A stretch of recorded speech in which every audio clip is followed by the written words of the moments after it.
আজকের সকালটা শুরু হয় সুন্দর একটি মুহূর্ত দিয়ে। বৃষ্টির দিন আর খিচুড়ি না হলে হয়, তাই আমি সকাল সকাল খিচুড়ি বসিয়ে দিই। অনেকদিন ধরে ভাবছিলাম একটু শপিংয়ে যাব, বাট সময় হয়ে ওঠেনি, তাই আমি চলে গিয়েছিলাম শপিংয়ে। আর যাওয়ার সময় ওয়েদারটা দেখো।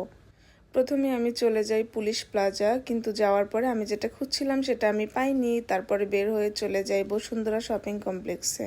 আমরা শপিং মল থেকে বের হয়ে দেখি বাহিরে এত বৃষ্টি, আর যেহেতু রিকশায় যাব তাই ভাবলাম ছোটোখাটো একটা বৃষ্টি ব্লাশ হয়ে যাক আমাদের জন্য।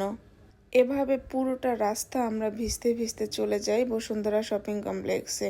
আর যাওয়ার পরে প্রথমেই আমি যাই গ্ল্যামারাস গ্যালারি বাই মাহি। আপুর শপটাতে অনেক দিন ধরেই ভাবছিলাম যাব, বাট সময় হয়ে ওঠেনি, তাই যাওয়ার পরে আমি আগে আমার প্রয়োজনীয় জিনিসগুলো কিনে ফেলি। ওখানে আমি অনেক কিছুই পেয়ে যাই, আমার যেগুলো খুব দরকারি ছিল ওগুলোই আমি নিয়ে নেই। তারপর কেনাকাটা শেষ করে আমি চলে যাই আমার কিছু ড্রেস কেনার জন্য, বাট ওখানে খোঁজার পরে আমার এতটা ভালো লাগেনি, আর সময়ও ছিল না, তাহলে সময় নিয়ে খুঁজতাম। বের হওয়ার পরে আমার ইচ্ছে করলো এখন কিছু নাস্তা করা দরকার, তাই আমি চলে গিয়েছিলাম পাশের একটা রেস্টুরেন্টে, আর ওখান থেকে আমি নাস্তা করি। তারপরে আমার পছন্দের আম খাই, আর এভাবে যতদিন আমের দিন থাকবে আম এভাবে চলতেই থাকবে। কিছু জামা কাপড় ছিল ওগুলো গুছিয়ে রাখি। আর রাতের খাবার দিয়ে এখানেই শেষ করছি। বাই।